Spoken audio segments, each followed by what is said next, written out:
guys waxaan rabaa dhakhaatiirta Soomaalida fiidiyogan inay ugu shirkaysiin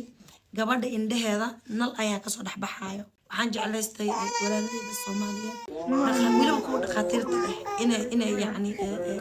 bal waxa ay ka wada inoo sheegaan fariintan hooyada Soomaaliyeed ee da'da yar way soo gaartay waxaana aad ugu dhiirigelin lahaa hooyo walba Soomaaliyeed sida gabadhan ay noqdaan oo aad ay ugu mashquulaan ubadkooda iftiinka indhahooda ka soo baxayo ma mid saxana ma mid dhibaato keeni kara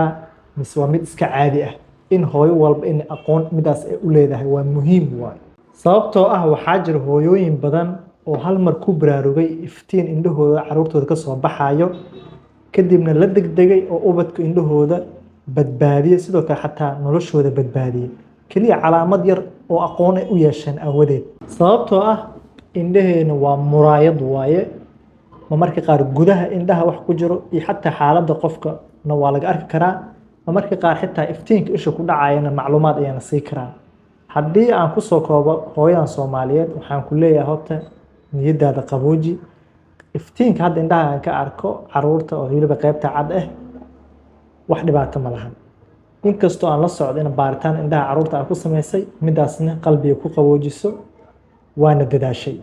mideeda kale ubadkaaga iftiinka indhaha ka soo baxay marka laga soo tago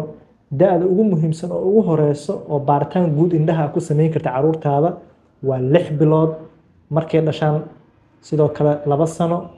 iyo 6 sano markay iskuulka aadaan jadwal noocaas oo inuu ku dagsan yahay taasna waa lama huraan sidoo kale waxaan rabaa inay idin xasuusiyo xarunta daryeelka indhaha waxay ku taalaa magaalada Muqdisho warta nabadda isgooska Florence dhanka 15 May waxaa kugu diyaaraa dhammaan noocyada kala duwan ee muraayadaha aragga iyo xaragada loo isticmaalo iyo baaritaan guud oo daryeelka indhahaagana waa kugu diyaar